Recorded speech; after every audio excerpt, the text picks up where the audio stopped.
Moi, j'ai croisé Robert Benito au stade de Vélodrome la dernière fois. Il m'a dit, hé coach, écoute Ressos Radio. Ce que j'ai fait, eh ben toi fais-le aussi. Écoute Ressos Radio. Bonsoir et bienvenue à ce nouveau numéro de Late Night Wrestles, un numéro où on reviendra bien sûr sur Backlash. Alors on a été absent pendant quelques temps là, suite à nos emplois du temps divers et variés. On a raté SummerSlam. Bon, il y avait vraiment beaucoup de choses à dire sur SummerSlam, mais on va pas en parler aujourd'hui, tant pis. Pour m'accompagner ce soir, il y a deux personnes. La première est maintenant le plus ancien de Wrestles Radio en activité, c'est Fred. Bonsoir Fred. Salut à tous. Ouais, ça va vite, du coup. Je me sens vétéran, quoi. Ça y est, t'es le Kane de Wrestles Radio. Je sais pas si la comparaison est bonne, mais bon. Et le deuxième, en cette période de transfert, nous est prêté par le podcast Catch Up. C'est Ringside qui aura ses analyses toutes tranchées et qui se trouve toujours d'ailleurs pas loin du ring puisqu'il est Ringside. Ça va Ringside, bien ? Ça va bien, salut tout le monde. Très heureux de participer à ce podcast. Ben, bienvenue à toi. Tu vas enfin faire un podcast qui marche. Non, je rigole. C'était une vanne gratuite, désolé. Non, désolé. Non, en plus, ça marche bien. Je l'ai écouté. Franchement, j'écoute pas beaucoup de pods. Je l'ai écouté 2 ou 3 fois. C'est pas mal. C'est vraiment pas mal. Bref, c'est pas forcément grâce à toi, mais c'est pas mal. Alors, avant d'attaquer Backlash 2016, qui a eu lieu en Virginie à Richmond, qui était le premier pay-per-view exclusif à SmackDown depuis la séparation des rosters, on va revenir vite fait vite fait parce que c'est le mot qui convient le mieux, sur le combat de CM Punk à l'UFC, qui s'est fait défoncer en 2 minutes et quelques secondes. Il a même pas porté un coup. Et moi, j'ai envie de quand même mettre. Bon, je sais qu'il ne nous écoute pas, mais j'ai envie de lui mettre un petit tacle parce qu'en fait, il est parti de la WWE parce qu'il râlait que les stars, entre guillemets, les part-timers prenaient la place des mecs qui se battaient toute l'année, toutes les semaines à Raw et à SmackDown. Donc, il râlait du fait que The Rock, etc., est le main event de WrestleMania. Et en fait, je trouve que c'est exactement ce qu'il a fait, quoi. Donc, en gros, c'est un nom qui amasse de l'argent pour l'UFC et on le fait combattre là et il prend la place d'un mec qui aurait forcément tenu plus longtemps face à ce Gal. Donc, enfin, je sais pas, moi je trouve que c'est un peu vicelard ce qu'il a fait. Enfin, je sais pas ce que vous en pensez, les gars, mais. Ouais, moi je te rejoins. C'est vrai que c'était pas bon pour le spectacle déjà. C'était pas un combat intéressant pour. Je suis pas fan de l'UFC. C'était la première fois pas la première, mais c'était une des rares fois où je regardais un combat quasiment en direct. Et c'est vrai qu'il y avait de quoi être déçu, quoi. Ouais. Et c'est encore pire que ça parce qu'au final, The Rock, Brock Lesnar, c'est des catcheurs à la base, alors que lui, c'est même pas un mec de l'UFC. Donc nous, quand c'est des part-timers qui reviennent, c'est quand même des mecs du milieu qui reviennent. Lui, il débarque. C'est encore pire que. Ouais, c'est un rookie de 37 c'est ans. Même pas, voilà, c'est même pas un part-timer de l'UFC. Il a rien à foutre là à la base. Et toi, t'as un avis, Ringside, là-dessus ou ça t'en touche une sans faire bouger l'autre, peut-être? Personne ne ressort grandi de tout ça en fait. À part son adversaire, du coup, qu'il avait prévu de le battre très rapidement. Voilà. Lui, il s'en est bien tiré. Lui, il avait parié sur lui dans les 3 premières minutes, donc il a gagné son pari. Et voilà. Et puis bon, je pense que le compte en banque de CM Punk s'en porte pas plus mal. Après, clairement, il n'avait pas le niveau. Je sais pas qu'est-ce qu'il allait faire là-dedans. Donc, il a tenté, il a perdu. À mon avis, je pense pas qu'on le reverra de sitôt dans l'octogone. Et puis, pas à l'UFC en tout cas. Pas à l'UFC en tout cas, ouais. Prendront peut-être au Bellator, ils aiment bien les trucs. De toute façon, je pense que c'est ce qu'il aurait dû faire à la base. Il aurait dû combattre dans des plus petites fédérations, essayer de gagner au moins un combat en semi-amateur et puis éventuellement faire un match à l'UFC, quoi. Ouais, mais bon, là, c'était visiblement, il s'est fait embobiner par Dana White, je pense. Un gros coup de pub pour l'UFC et puis à ses dépens, on va dire au final. Mais, ouais, non. Après, bon, on va pas faire 107 ans là-dessus, mais après, je suis d'accord avec toi, mais Dana White, je pense que la hype autour de CM Punk, elle est vachement descendue du fait de sa blessure et du fait qu'il a mis 2 ans pour faire un combat. Je veux dire, si le combat il avait eu lieu 3 mois après la WWE, oui, il y aurait eu une bonne hype et tout. Là, mais là, 2 ans après, non, mais voilà, mais 2 ans après, c'est presque ridicule, quoi. Il y a vraiment que les fans de catch qui attendaient ce combat. Pour un fan de l'UFC basique, lui, il a trouvé juste ça ridicule et puis c'est tout. Ouais, et puis même les fans de catch étaient passés à autre chose. Maintenant, CM Punk, c'est du passé. Ouais. On savait, il n'y avait pas de surprise. Personne s'attendait. On avait vu, je sais pas si tu avais regardé, ils avaient passé des petits documentaires là sur CM Punk. On voyait bien qu'il n'était pas au point, le mec, de toute façon. Enfin, Ouais, pas grand chose à dire de plus. Hein. bon, bah, assez comme on a humiliant dit, pour ça lui. appartient, comme on a dit, ça appartient au passé, donc on va passer au vrai catch maintenant, Au présent. au présent qui est dans le passé du coup, avec bah, déjà il y a eu donc dans ce backlash un pré-show avec un match entre Baron Corbin et Apollo Crews et un match qui a quand même duré 10 minutes pour un match de pré-show, c'est assez rare, qui a vu la victoire de Baron Corbin.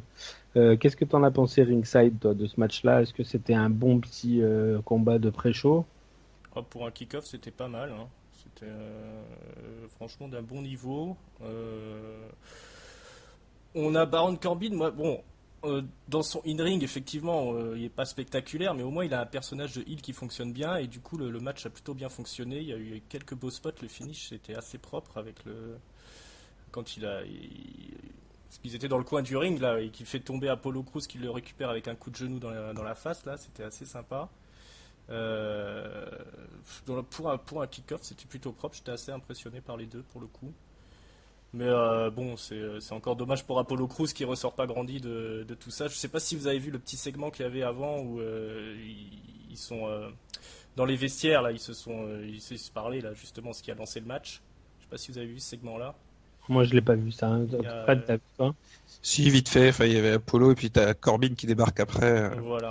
Et il y a Daniel Bryan qui dit à Apollo, oui, on voit que tu es talentueux, tout ça, mais il faudrait que tu te lâches un peu, il faudrait que tu te fasses plaisir dans le ring. Et Apollo, il commence à danser comme un ringard, là, on dirait Carlton du prince de Bel-Air, là. Et tu le regardes, tu dis, non, ne fais surtout pas ça, quoi. Mais, Et il le voilà. fait quand même. Et il le fait quand même. Et voilà, on voit bien qu'ils savent pas quoi en faire du tout de ce pauvre Apollo Crews, malgré tout son talent. Et là, pour le coup, c'est encore une fois Baron Corbin qui en sort plus grandi. Bon, malgré le fait qu'il soit pas terrible dans le ring, mais ils ont tellement bien monté son personnage de heel qu'au final, ça fonctionne plutôt bien. C'est rare d'avoir un heel qui fonctionne aussi bien de nos jours dans le roster. Et toi, Fred, t'en penses du match en lui-même, t'en as pensé quoi? Ouais, le match était pas mal. Après, ouais, c'est vrai qu'on n'est pas habitué à avoir 10 minutes sur un match en pré-show. Mais 10 minutes, c'est à peu près le minimum qu'on aura sur tout le pay-per-view, quoi. Il n'y a pas eu de match court. Ouais, la grosse domination de Corbin dans le match. Je trouve qu'on n'a pas vu grand-chose de Crews. Donc au final, c'est logique qu'il gagne. Qu'est-ce qu'on a vu un angle slam de Crews à un moment. Ça rappelle un peu les belles années de Kurt Angle. Et puis bon, après, pas grand-chose de plus à dire. Bon, on va pas en faire plus sur le pré-show alors. On va attaquer d'entrée donc avec le couronnement de Becky Lynch dans le match féminin, le Six Pack Challenge Elimination Match, avec donc Becky Lynch qui a battu Alexa Bliss, Nikki Bella, Naomi, Natalia et Carmella. Moi j'étais vachement surpris que ce soit Carmella finalement qui soit en finale contre Becky Lynch et qui perde, on va dire, en étant dominante, quoi, entre guillemets. Je veux dire, Becky Lynch était au sol, elle lui mettait des gifles et l'autre d'un coup elle a attrapé, elle lui a fait sa prise de finition.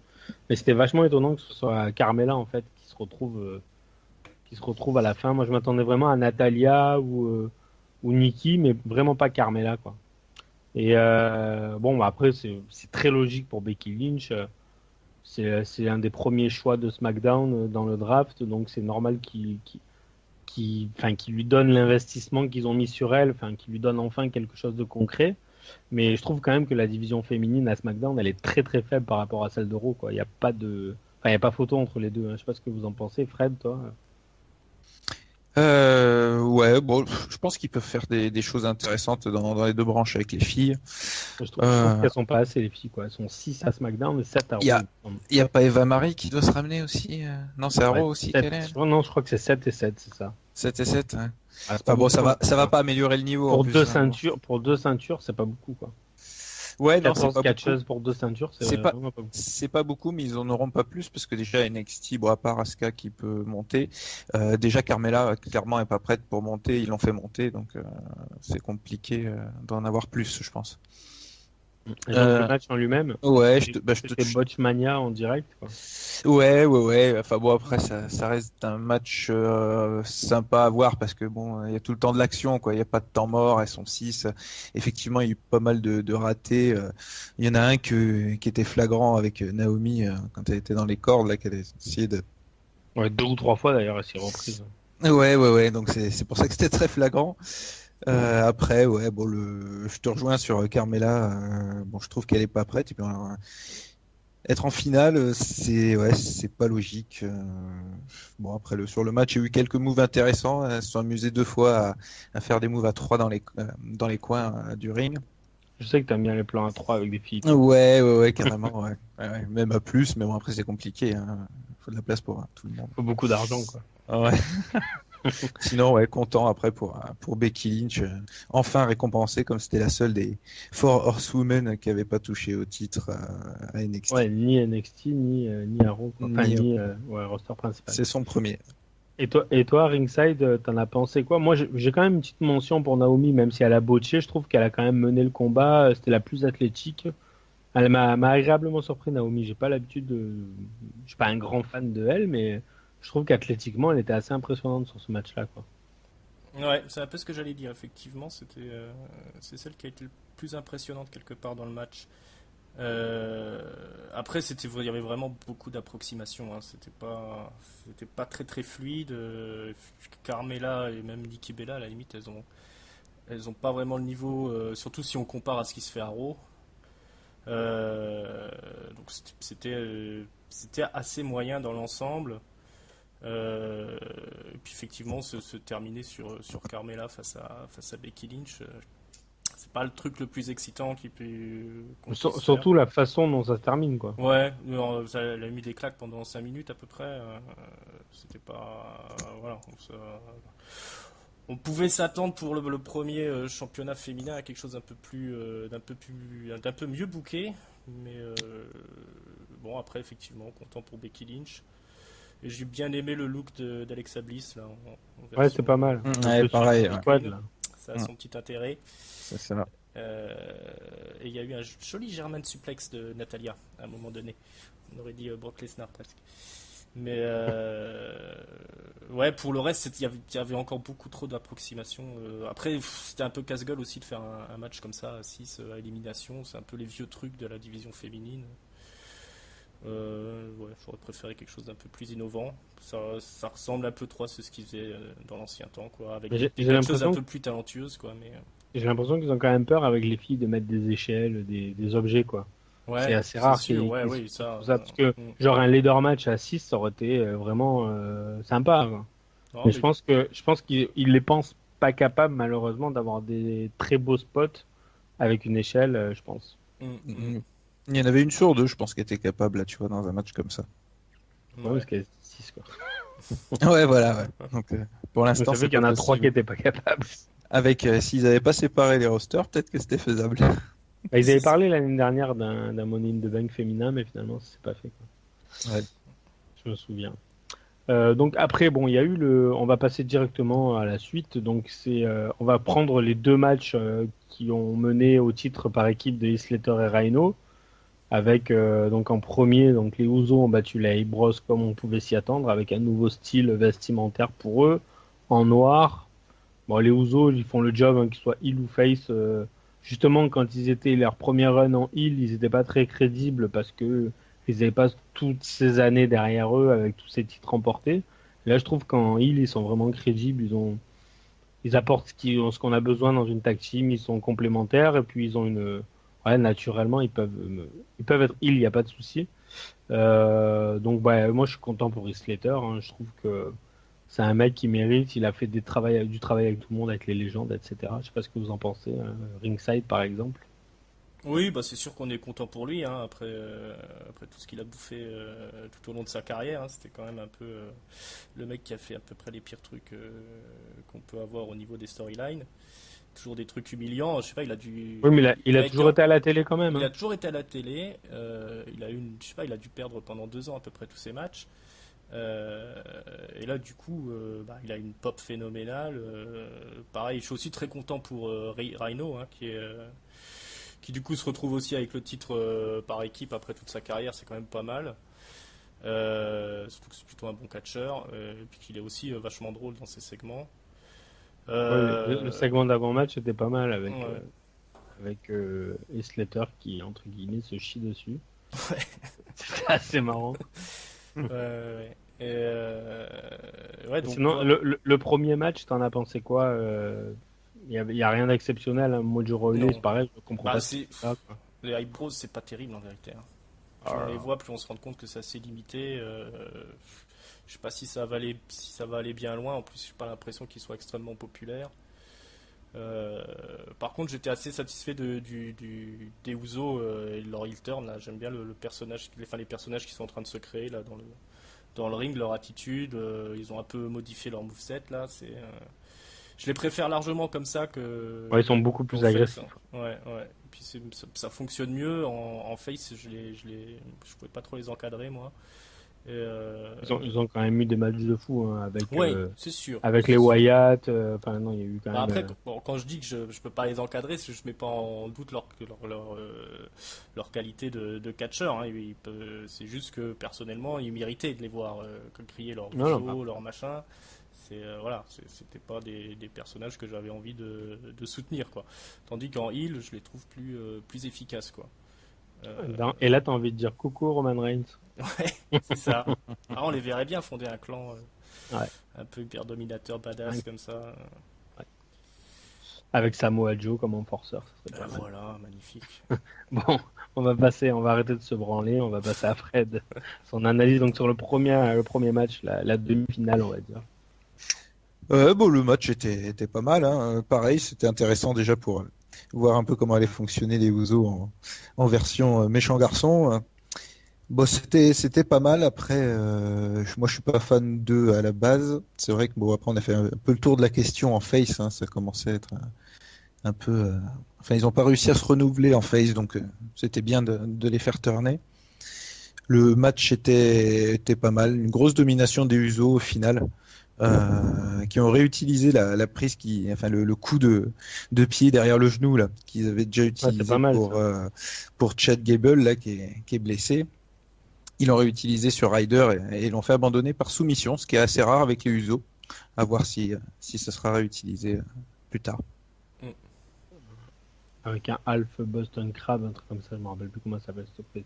Ouais, je connais pas le nom non plus. Ouais, je crois que c'est ça. Et donc après, Heath Slater et Rhino sont allés les battre en 10 minutes. Donc en fait, ça a fait quand même 20 minutes de match pour les Usos. C'était pas mal en une soirée. Même s'ils avaient une bonne heure entre les deux matchs, ou voire une heure et demie même pour se reposer. Le deuxième match, je trouve qu'il était pareil, une grosse domination des Usos, mais des bonnes séquences avec Rhino justement dans le ring. Rhino, c'est quand même pas mal. C'est quand même un taulier, hein, ringside. Ouais, c'est une valeur sûre, Rhino. Hein. C'est solide dans le ring, et puis bon, il dégage toujours un peu cette puissance. Voilà, quand il fait un gore, on sent bien que le mec est séché. Même le Spear, hein, le Spear est bon.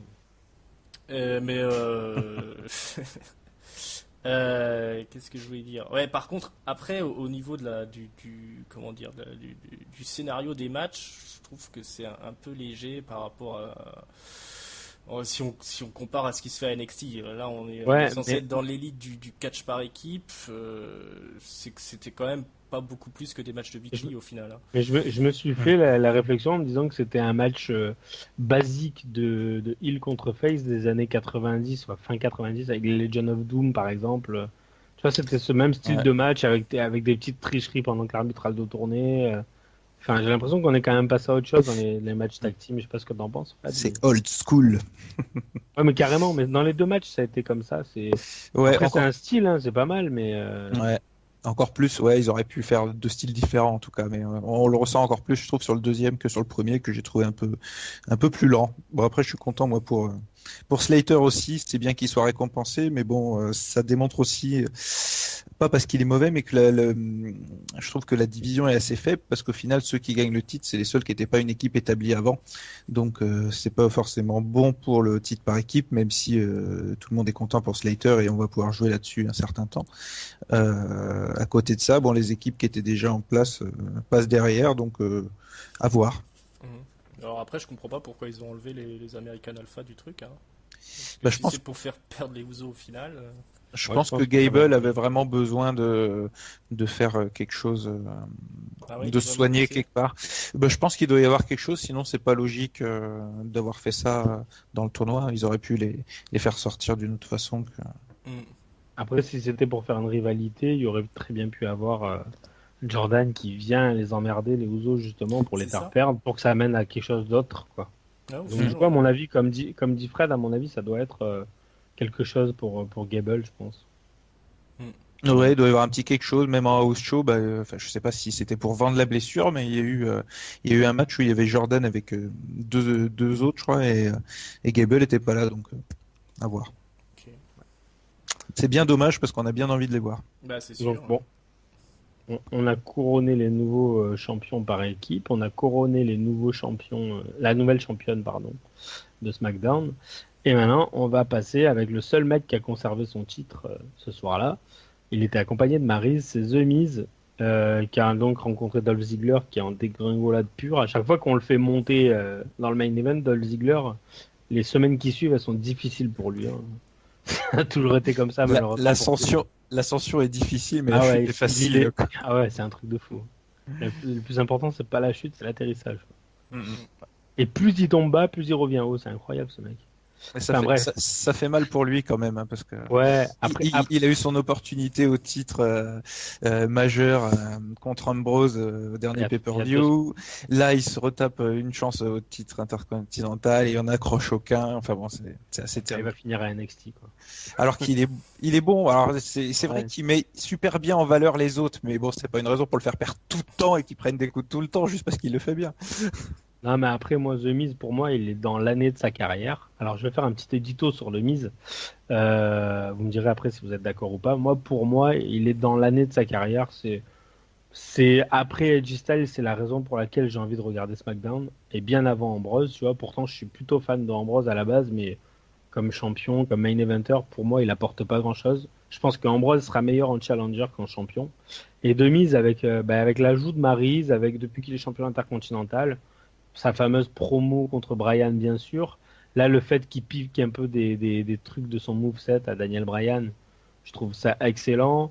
Dans le ring, j'ai l'impression qu'il s'améliore de semaine en semaine, ou en tout cas qu'il se lâche et il a l'air plus intense qu'avant. Moi, avant, ce que je reprochais au Miz, c'était justement que ses prises, elles étaient pas très intenses et que tu avais l'impression qu'il faisait pas mal à l'adversaire. Là, il y a vraiment des moves sur lesquels tu as l'impression qu'il y va fort. Donc ça, c'est assez cool à voir. Et je sais pas où ça va mener justement tout ça, là, cette rivalité entre Miz et Daniel Bryan. Bon, il y a des rumeurs comme quoi Bryan reviendrait, mais moi j'y crois pas trop. Enfin, s'il revient, à mon avis, ça sera pas pour combattre contre le Miz. Enfin, je sais pas, tu t'attends à mieux pour Bryan. Mais voilà, pour moi, je sais pas ce que vous en pensez, les gars, mais le Miz est dans la meilleure année de sa carrière, en tout cas en termes de in-ring et de promo, quoi. Je sais pas ce que t'en penses, Ringside, toi, mais. Ah bah, je suis plutôt d'accord avec toi, hein. Effectivement, c'est du grand The Miz là. Ça fait depuis quelques mois qu'il est vraiment au top. Et puis l'ajout de Maryse, ça gâche rien. D'ailleurs, quand il était parti tourner son film, son absence se faisait sentir, hein. C'était un peu dommage. Maintenant, après, j'avoue que au niveau de la storyline avec Daniel Bryan, je sais pas trop comment il gère ça, parce que moi j'avais entendu dire qu'ils avaient décidé de freiner là-dessus parce qu'ils se rendaient compte qu'ils étaient en train d'hyper une rivalité qu'ils pourraient pas faire au final, puisque Daniel Bryan il pourra pas affronter le Miz. Donc ils avaient décidé d'éloigner les deux, et puis finalement on voit que ça continue quand même, hein, puisqu'il y avait encore un segment où ils sont parlé là avant le match où le Miz a encore été assez violent dans ses propos. J'ai adoré je vais faire un truc que tu peux plus faire, allez, je te Voilà, laisse. petit Ciao. tacle en fin de discours là. D'ailleurs, je te coupe, mais je trouve ça excellent, moi, de voir les mecs juste avant qu'ils rentrent, quoi. Tu vois, quand t'entends la musique, que le mec il est là encore en train de parler, je trouvais ça vraiment pas mal, quoi. Ouais, ça ajoute un plus, ouais, je suis Faut d'accord. pas le faire tout le temps, hein, mais Ouais, justement comme ça, sporadiquement, c'est pas mal. Bah, bien placé là comme ça, effectivement, c'est assez efficace. Sporadiquement aussi, il était bien placé. Ouais, c'est un joli mot, hein. Plus de 3 syllabes, pas mal. Voilà, ouais, donc effectivement, moi je serais plutôt d'accord avec toi sur le Miz. Après, je pense qu'il faut qu'il garde la ceinture le plus longtemps possible, parce qu'il est en Oui, train il de donne quand redonner même, voilà. un sacré prestige à la ceinture intercontinentale au final, même si c'est pas le meilleur dans le ring, en tout cas pour tout ce qui est micro, tout ce qui est montée des rivalités, il est assez imbattable. Après, Moi, je trouve que justement, ouais, c'est là où il est très fort, c'est que d'une rivalité pourrie, même contre Apollo Crews par exemple, il a réussi à faire un truc intéressant, quoi. C'est ça. Et pourtant, avec rien, juste en l'appelant Apollo Creed, il a réussi à faire un truc intéressant, quoi. Pourtant, Apollo Creed, jusqu'à maintenant, il avait jamais eu de segment micro ni rien. Et il a réussi quand même à faire la storyline seul, finalement, quoi. Et ça, c'est assez fort. Ouais, ça là-dessus, Alors, mais toi, Fred, est-ce que tu sors l'instincteur sur de mise ou est-ce que tu es plutôt avec nous? Bah, The Miz, c'est un sujet assez difficile. Je sais que t'en as discuté aussi un peu déjà. Ouais, Sur un forum, c'est ça? T'as suivi? ouais. Pareil, ouais. J'ai suivi. Euh, Je sais pas si c'est la meilleure année in-ring, oui, je pense, parce qu'il a progressé tout au long de sa carrière à la WWE. C'est quelqu'un qui revient de loin, hein, de South and House. Il n'y en a pas beaucoup qui en sont là maintenant. Après, sa plus grosse année, c'est peut-être celle où il a touché au titre majeur, où il a côtoyé Cena, Rock et compagnie. Après, Son règne a été vraiment très moyen, quoi. ouais, son règne a été moyen. Mais bon, c'est vrai que c'était une. Après, partir de la ceinture suprême à WrestleMania, ça reste quand même Voilà, le meilleur moment énorme de la quoi. Hein. carrière. Dans une carrière, il y en a pas énormément. Enfin, il y en a plein qui le Non, mais font. après, Mais, même pas tous. là où tu te disais justement qu'il allait se faire bouffer par Rock et Cena, il arrivait quand même à sortir des promos toutes les semaines excellentes. La fois où il est venu habillé en Rock et qu'il a fracassé Cena, c'était bien. Enfin, c'est vrai qu'il a toujours été quand même en promo et en storyline, il a toujours été très très bon, quoi. Ouais. Au micro, il a toujours été assez intéressant aussi. Hein. C'est vrai que c'était le in-ring qui lui manquait jusque-là et bon, il a une gueule aussi à pas être aimé. Et puis bon, mais c'est vrai qu'il a beaucoup progressé et ouais, c'est une bonne année pour lui. C'est un bon, comment dire, Un bon champion. un bon comeback aussi, si ça le remet bien devant, s'il peut surfer sur sa bonne promo face à Bryan, c'est très bien. Après, la rivalité avec Bryan, moi, me choque pas parce que bon, c'est déjà arrivé avant. McMahon a déjà eu plein de rivalités sans forcément qu'ils finissent sur le ring à chaque fois. Bryan se trouvera peut-être un représentant pour affronter le Miz ou un truc du style. Alex Riley. C'est ça. Miz était soi-disant son mentor, peut-être que Bryan sera le mentor d'un autre pour le lancer. Ouais. Après, bon, pour le match en lui-même, pour moi, bon, à part le main event, ouais, qui on peut dire merci à Edge Styles, ça reste quand même le match de la soirée, hein, ce match-là. Je pense qu'il est au coude à coude avec le main event en termes de in-ring, ouais, je sais pas, j'ai bien aimé le début où ils se sont foutus de la gueule de CM Punk aussi, c'était pas mal. Ouais. Je pense que c'est fait vite bien exprès. fait, il essaye de le faire un petit remake du match là, effectivement. Ouais. Ça, je pense que c'est Enfin, fait exprès, ouais, clairement. Ouais, Oui, ouais. c'est un petit clin d'œil. Surtout qu'on sait que Dolph Ziggler, il est pas très très ami avec CM Punk, de ce que j'ai compris à droite à gauche. Enfin, ouais, le ring, donc, ringside, justement, toi qui étais pas loin des cordes. Ouais, bon, moi, sur la totalité du pay-per-view, il n'y a rien qui m'a transcendé hein, au niveau in-ring. Là, c'est vrai Pareil. que c'était un des matchs les plus propres de la soirée. Bon, le Miz, il est quand même ridicule quand il essaye de faire les prises de Daniel Bryan. Bah, je trouve pas, moi. C'est vrai. Ah ouais? Bah, t'es bien gentil alors. Mais bah, ça rehausse encore plus Daniel Bryan, quoi, parce que voilà, on voit que des prises qui ont l'air faciles pour lui, c'est pas si simple que ça à exécuter finalement. Tu parles notamment des dropkicks dans le coin, où il a eu un peu de mal, c'est ça? Voilà, et puis ouais, les espèces de prises de soumission là, à la japonaise là, où il est pas vraiment arrivé jusqu'au bout, quoi, mais voilà, mais c'était marrant quand même de faire ces clins d'œil là, c'était quand même assez intelligent. Après, ça aurait été bien si Dolph Ziggler avait fait un peu quelque chose, mais il a fait que vendre tout le match, quoi. Donc, Oui, voilà, il a rien fait. Voilà. Il vend très Ah, bien, c'est- donc il fait c'est plus que ça. incroyable. ouais. Ouais, c'est incroyable. Donc c'était sûrement un des meilleurs matchs du Miz, mais on aurait peut-être pu avoir quelque chose de mieux si. Mais ils ont Ziggler- déjà eu des super affrontements tous les Ouais. deux. En plus. C'est pas faux, mais Il ça y a n'empêche pas des- d'en faire un. Hein. Ouais, bien sûr, ouais. Non, mais c'est ça qui est fou, c'est qu'ils ont eu des bons affrontements, notamment en 2012, il me semble, ils avaient eu une rivalité, c'était pas mal. Ouais. Si ça avait été un peu plus équilibré, ça aurait sûrement été un peu plus rythmé. Le début est un peu lent, je trouvais à un moment. La domination du Miz est un peu lente par moment. Puis après, ça s'accélère, c'est un peu plus rythmé. Mais bon, je pense que Ziggler a des choses à apporter quand même plus dans un match que de faire que subir comme ça. Ouais, c'est vrai. Bah, quelle suite maintenant pour Ziggler qui perd cette semaine, ça va être compliqué. Après, je l'aurais mal vu gagner Enfin, je n'aurais pas eu beaucoup Non, mais d'intérêt pour lui d'être moi, champion intercontinental. Il l'aurait perdu d'ici 3 mois. moi, je le voyais gagner par disqualification, mais je le voyais Ouais. gagner quand même. Mhm. Ouais. Mais enfin. Ouais, il sait rebondir. Hein. Ouais. Ils vont le recaler Il y aura- quelque part, ça ira. Il y aura une suite de toute façon, puisque avec Maris qui lui a mis une Oui, espèce vu de la spray fin. dans les yeux, voilà, il y aura... Ouais. ça va pas rester là-dessus. Mhm. On verra ça dans un mois, du coup. C'est comment il s'appelle déjà le prochain pay-per-view? No mercy. Ah oui, non, merci, voilà. À l'ancienne. Et bon, bah, on va passer donc au segment match entre Bray Wyatt pardon, et Randy Orton. Donc avec Bray Wyatt qui a attaqué en début de pay-per-view dans les coulisses Randy Orton pour le blesser. On sait que en fait, Randy Orton a une commotion cérébrale qui fait qu'il peut pas trop lutter. Merci, Brock Lesnar. Ouais, je sais pas trop si c'est ça, mais bon, à mon avis, ça y joue quand même. Hein. Et du coup, bah, même en house show, il a fait un match avec Cena où il est quasiment pas rentré dans le ring. Il a fait juste un RKO apparemment à Harper et c'est tout. Donc ouais, apparemment, il peut vraiment pas catcher. Donc il est pas blessé vraiment, mais pour l'instant, il peut pas catcher. Donc Bray Wyatt pensait avoir son pay-per-view fini en battant Randy Orton par abandon, on va dire, en tout cas par forfait. Et donc là, Kane s'est amené pour un no holds barred, où il y a eu, moi franchement, il m'a agréablement surpris ce match parce que justement, on l'attendait pas du tout. Bon, Kane après, bon, bah, c'est quand même bizarre de le faire gagner, selon moi, même si c'est pour poursuivre la rivalité avec Orton. Mais ouais, il y a eu quand même des bonnes prises, notamment le Senton Bomb sur les tables. Enfin, franchement, il y a eu des trucs sympas. Ça manquait un peu de rythme, mais bon, entre ces deux-là, on s'y attendait. Hein. Je sais pas ce que t'en penses, Fred. Tu vas parler en premier pour une fois. Ouais, non, enfin, pour un match de remplacement comme ça, sorti de nulle part, qu'ils ont dû improviser un peu, je pense, parce que la décision médicale de pas faire catcher Randy Orton est sortie assez tard, j'ai l'impression. Donc, ouais, c'était un bon match, surtout Kane qu'on n'a pas vu depuis longtemps. Ça aurait été quand même assez bien physiquement.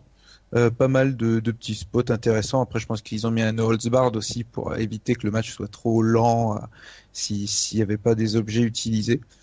Après, il n'y a pas eu tant que ça des objets. Il y a eu une chaise et. Ouais, bah, ils ont utilisé la table. Il y a eu le la cloche aussi au début du match. Mais bon, ça aide un peu à meubler. Après, moi, je suis pas trop surpris. Je m'y attendais que Randy Orton allait intervenir malgré tout, juste pour faire son RKO.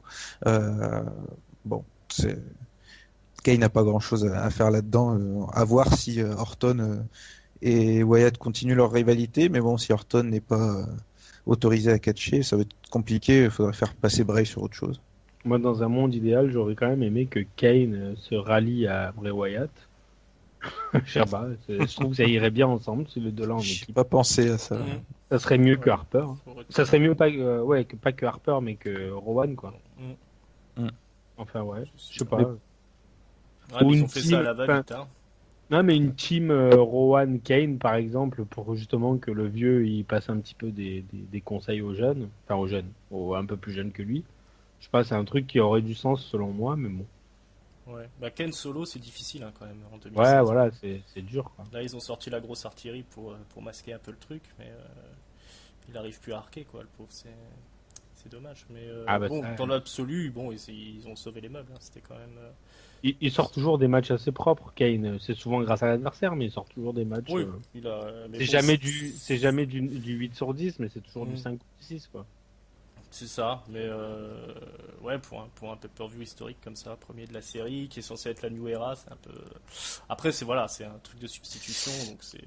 C'est ça, c'est un vétéran qui peut tenir 10 minutes, qui peut rattraper un peu l'autre, hein, enfin qui a beaucoup d'expérience dans un match comme ça de remplacement. Je pense que c'était un bon choix malgré tout. Bon, après ils ont un blessé, il faut un no holds barred, histoire qu'avec un peu de chance, il y en ait un des deux autres qui se blesse. Ça fait un de moins dans le roster. Ouais, c'est curieux, ouais. Surtout que c'est deux mecs fragiles. Enfin, Kane il est fragile de par son âge, mais Wyatt il est assez fragile niveau blessure, quoi. Ouais. C'est assez curieux de choisir c'est bizarre comme choix, mais bon, ça a fonctionné quand même au final. Voilà, on aurait pu s'attendre à pire, mais c'était pas si mal. D'accord. Bon, on passe au gros morceau de la soirée. Juste parce que pour Bray, c'est un peu comme pour Ziggler, quoi. Ça commence à devenir pénible. On s'attendait tellement à ce qu'ils finissent par monter qu'on se demande quand même si à un moment il va réussir à le faire, quoi. Parce que là, ça stagne. Beaucoup de défaites quand même dans ces rivalités. Moi, j'ai quand même l'impression que ça reste un mec à part dans le roster. Hein. C'est pas le mec. Enfin, tu vois, quoi qu'il arrive, une victoire contre lui te crédibilise, quoi qu'il arrive. Et il peut gagner Ouais. contre tout le monde finalement à tout moment, quoi. Et il n'y en a pas beaucoup des mecs comme ça hein, dans le roster. Hein. Genre demain, il gagne contre Ambrose, tu seras pas surpris. Tu vois ce que je veux dire? Ouais, non, c'est vrai. Non, c'est son Contre Reigns, personnage. enfin, Ouais. voilà. Et s'il perd, bah, tu seras pas surpris non plus. Et bah, je sais pas, je trouve qu'il apporte quand même quelque chose et que ça à part, c'est un peu à la manière de l'Undertaker il y a une dizaine d'années. Ou... Je suis Ah d'accord ouais, avec toi. ouais, Je suis voilà. d'accord avec toi, mais bon, c'est dommage qu'il n'arrive pas à être dans le main event. Ça viendra peut-être, mais là, Mais je il pense va pas être qu'il en ait besoin, lui, tu vois, c'est ça le truc que je veux. Mon point, il venait jusqu'à là, quoi. J'ai pas l'impression qu'il ait besoin d'être dans le main event pour. Ah non, mais c'est une récompense quand même. Undertaker, il n'a pas touché autant de titres que peut en avoir Ric Flair, Triple H et compagnie, mais il en a touché quelques-uns. Ça serait bien quand même qu'il ait, parce que je crois qu'il a eu aucun titre. Non, jamais. Ouais. Jamais, hein, voilà, c'est ça. Mais de la Wyatt Family, Même ils ont Heath même. Slater, on a eu plus, quoi. Donc. Non, mais de la Wyatt Family, en fait, il y a Harper qui a touché le titre intercontinental, mais ils ont même pas eu de titre par équipe, ils ont pas eu grand-chose. Hein. Ouais, Pour voilà. pour une équipe aussi marquante. C'est vrai, c'est un peu dommage. Mm. Hmm. Surtout Bon. pour Bray, quoi, ouais, c'est vrai que. En plus, il est assez impressionnant en ce moment sur le ring au niveau physique. Ouais, il a Non, bien mais- bossé. Hein. Il a bien C'est bossé. ça. Mais après, est-ce qu'ils ont pas peur de lui donner un titre pour qu'il se blesse 15 jours après, vu qu'il est souvent blessé? C'est un peu compliqué aussi. Hein. C'est ça aussi, il a souvent été blessé, ça a souvent coupé son élan.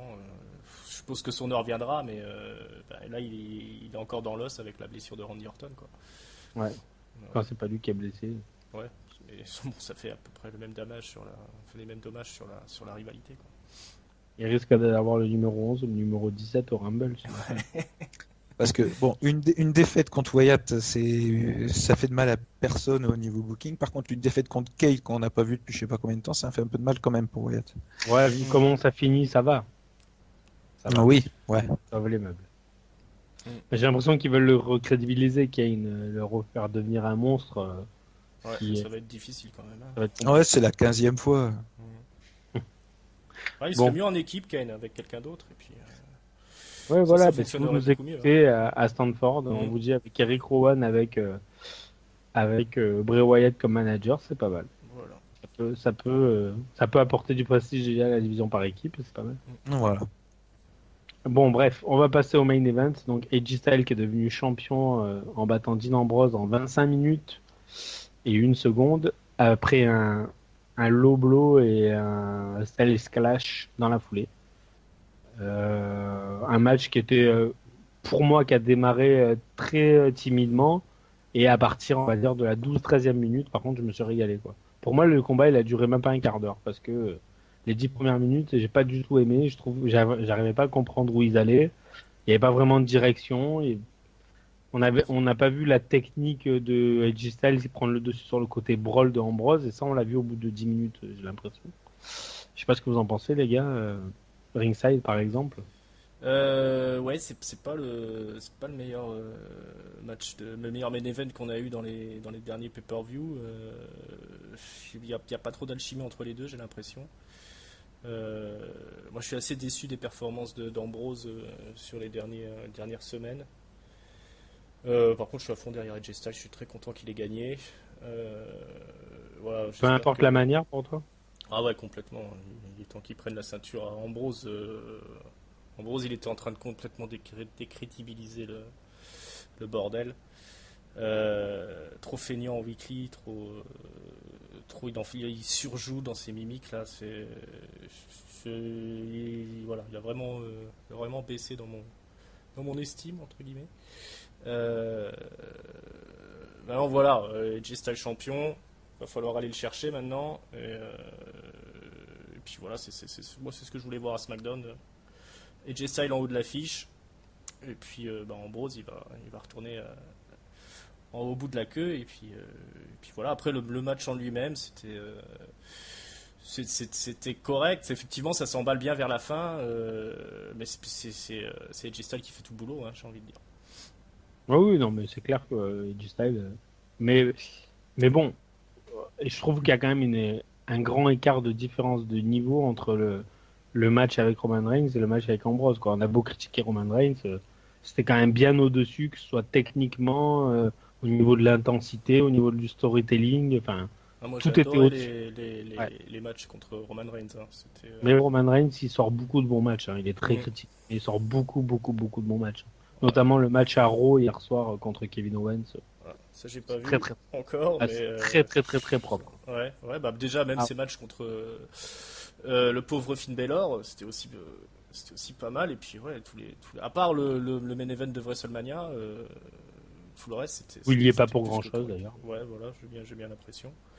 Non, non, faut commencer à la réhabiliter, le pauvre Roman Reigns là. C'est pas. Ah, et je pense que ça passera par un heel turn, comme on dit. Enfin bref, on Mm, est là pour parler de SmackDown. c'est ça. Et Fred va nous dire ce qu'il a à nous dire sur le main event. À toi, Fred. Ouais, c'était un peu décevant pour un main event. On en attendait un peu plus. Bon, c'est vrai que Dean Ambrose, ça fait, ouais, bah, je vous rejoins, hein, ça fait quelques mois, même déjà avant son titre de champion, il était un peu moins intéressant dans le ring, il commençait un peu à surjouer légèrement. Son règne de champion est pas très intéressant. Donc après, sur le match, je trouve un peu sévère. La deuxième partie est intéressante. C'est vrai que la première partie était lente. Bon, la deuxième partie était pas mal, même si c'est Jay Styles qui fait tout, mais il y a eu quelques moves intéressants, mais pas suffisants pour un main event. Et je suis très content pour AJ Styles aussi, par contre. Ouais, alors après, maintenant, si c'est pour avoir une rivalité avec John Cena, parce qu'à mon avis, c'est ce qui se trame un petit peu en dessous, quoi. Vu qu'il garde le bandeau de John Cena, etc., quoi, à mon avis, on va avoir droit à un Styles Cena 2. Donc, Mm. bon, j'espère que ça va pas enterrer Styles et que ça va au contraire le propulser encore plus haut, quoi. Moi, c'est ce que j'attends. Bah, je pense pas qu'il y ait moyen d'enterrer Jay Styles. Il a trop de talent. Ah ouais, non, moi je le connaissais pas trop, honnêtement, parce que je ne suis pas trop les autres fédérations. Je suis pas du tout la TNA, par exemple, donc forcément, quand tu Bah, restes aussi longtemps. la TNA, t'enlèves AJ Styles et Samoa Joe, ça aurait jamais existé quasiment, hein. Ils auraient périclité assez rapidement, hein. Ouais, C'est voilà. lui qui a fait la fédération en vérité, hein. Quoi qu'on en dise. Et puis bon, ces passages au Japon, c'était assez extraordinaire. Euh, non, non, bon, pour moi, c'est le meilleur catcheur du circuit actuellement, hein. Il n'y a pas photo. Après, il est peut-être un peu léger sur le micro, mais quand il est dans le ring, c'est. Oh, en heel, il est pas mal, hein. En face, Ouais, il ouais. était un peu ridicule, mais en heel, il est pas mal. Ouais, après, ça peut être un bon face aussi, hein. Il faut juste qu'il change de coupe de cheveux et puis c'est réglé. Mais Soccer Mom. ouais, ça, j'avais peur qu'il s'en relève pas, tu vois, de ça du soccer mom. Mais ouais, non, je pense que pour lui, ça va tourner autour de lui pendant un moment, je pense, SmackDown. Par contre, Au moins jusqu'à Survivor Series, je pense. Mm. Minimum. au niveau de ces challengers, par contre, ça va être un peu léger, hein. Si Orton ne peut pas combattre, il reste quoi? Il reste Ambrose qu'on a actuellement et Cena. Les autres, ils sont pas crédibles pour avoir une chance. Ouais, faudrait un face turn et puis qu'il affronte Bray Wyatt. Après, il est assez mal foutu le roster de SmackDown en vérité. Ouais. C'est ça. Quand on regarde un peu, pas beaucoup de possibilités. Après, comme c'est moins long que Raw, ils s'en sortent mieux, je trouve, pour gérer les rivalités et tout ça. Donc, je pense ils ont le savoir-faire pour retourner la situation, mais ça m'étonnerait pas qu'ils fassent des transferts d'ici pas trop longtemps au final. Moi, j'aurais bien vu Sami Zayn Ouais. à SmackDown plutôt qu'à Raw, par exemple. À Raw, il sert à rien, finalement. Et à C'est SmackDown, vrai. il avait largement sa place pour être un bon upcard, main eventer de temps en temps quand il y a besoin. Complètement, ouais. Pas une bonne rivalité, Sami Zayn et Jay Styles pour le titre. Enfin, personne dit non, je pense. Ah ouais, Ah, pour SmackDown, ils vont peut-être nous ressortir Kane, du coup. Il a gagné, il est crédible. Ah oui, une bonne rivalité Kane Jay Styles. Non, mais je pense que déjà, il va y Ça avoir la ferait mal. revanche. Il va y avoir la revanche pour Ambrose, je pense. Avec peut-être un match, à mon avis, où tous les coups seront permis, parce que sinon, Ouais. ça n'a aucun intérêt. Ouais, mais alors Et, pas et- l'Asylum match là. Pitié. Non. Enfin voilà, après, ouais. Après, ouais, il y a de quoi faire quelque chose quand même. Puis bon, Mm. ouais, À NXT, il y a Samoa Joe qui peut monter à tout moment. Enfin, voilà. Ah bah il y a du monde à NXT qui peut monter. Franchement, Ouais. il y a des gens, je sais pas qu'est-ce qu'ils y font. Il y en a un Nakamura. Ils ont déjà tout appris. Voilà, t'as Bobby Roode, t'as Austin Harris. Voilà, Le problème, c'est que si tu fais monter trop de monde, NXT, il est vraiment dépeuplé du coup, quoi. Déjà qu'ils ont pris les 3 équipes qu'il y avait qui tenaient la route. Et ils sont Ouais, mais NXT est un peu surpeuplé aussi, je pense. Ouais. Puis ça reste, même quoi qu'ils en disent, ça reste normalement la fédération pour le développement des catcheurs, donc c'est pas étonnant si t'as des rookies et des choses comme ça. Après, je comprends qu'ils doivent avoir des cadres pour faire fonctionner les. Puis C'est pour ça, apprendre aux rookies, quand même.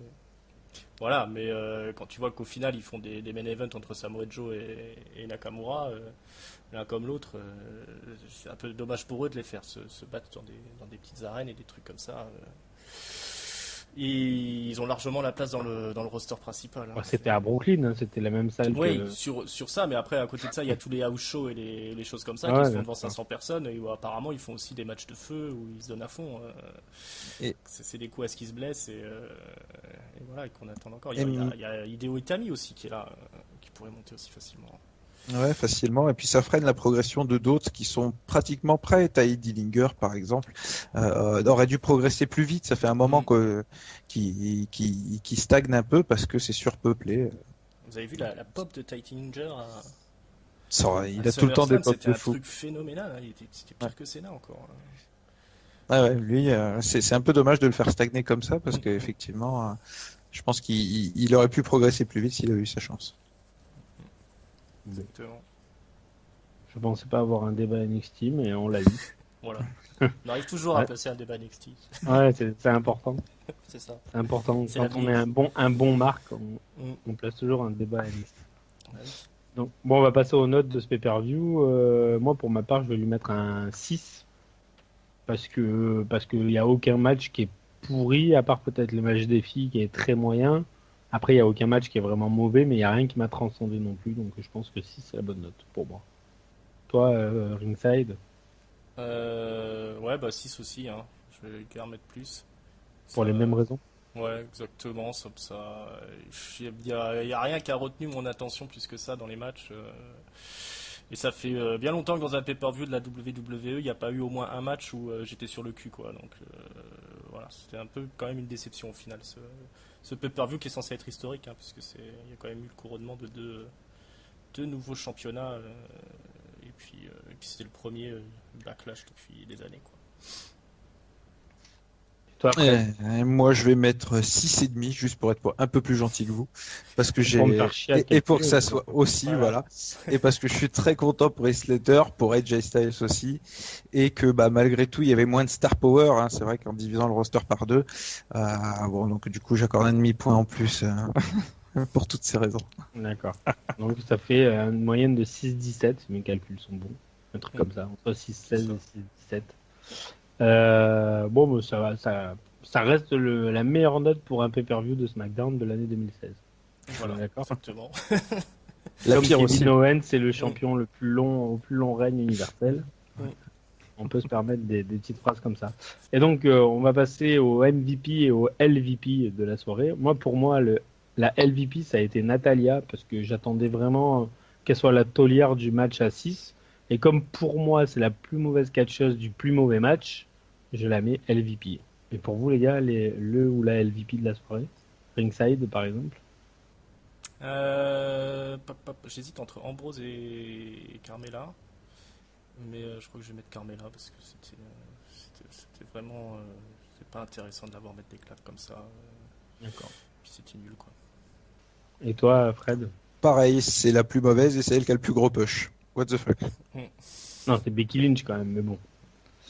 Et donc pour le MVP, bon bah moi je pense qu'on peut que mettre The Miz après tout ce qu'on a dit, enfin en tout cas pour ma part, parce que en fait dans l'absolu c'est AJ Styles le MVP, mais je m'attends tellement à ce qu'il soit le taulier du pay-per-view et de SmackDown que finalement je suis pas surpris, alors que Miz me surprend de semaine en semaine, donc pour moi c'est Miz. Ok. Ringside? Moi je vais mettre les Usos parce qu'ils ont Oh, fait bien. 2 matchs. Donc c'est un bel effort. Puis non, j'aime bien comment ils ont géré leur passage heel. Voilà, je trouve que ça mérite qu'ils soient placés en MVP pour ce soir. Et toi, Fred? Bon, moi, je vais suivre la logique. Hein. Je veux dire, Edge et Styles. Ouais, Bon, mais Jay Styles, il tout sera à chaque fois le simplement. MVP, c'est trop facile. Ouais, mais ouais, il mais il vole faut. au-dessus, en fait. Bah ouais, mais c'est pas de Faut sa toujours faute. le Hein. dire. C'est Ouais, les voilà. autres, c'est les autres qui sont moins bons. Voilà. Quand les Moi, Ron James c'est le meilleur, on dit. je que- m'en lasse pas et donc il mérite d'être reconnu quand même. Au moins Non, non, un sur trois, quoi. Non, mais t'as raison. Non, mais après, les trois se valent hein, de manière complètement différente, mais les trois se valent. Bah voilà, bah, on en vient à la fin de ce pay-per-view. Rendez-vous dans pas très longtemps pour. Ah, oui, je voulais dire un truc. Ça fait bizarre d'ailleurs de pas avoir dans le Raw du lendemain un peu d'explication sur ce qui s'est passé dans le pay-per-view. Tu vois, ça fait un peu chelou. En fait, t'es obligé d'attendre le mardi pour qu'on ait la suite du pay-per-view. C'est bizarre. On avait plus Ouais. trop l'habitude de ça, tu vois. J'ai pas regardé l'Euro en entier, mais je l'ai commencé et c'est vrai que ça fait bizarre qu'il n'y ait pas de continuité entre ce que Ouais, t'as et vu puis la ils en parlent veille. pas du tout, quoi.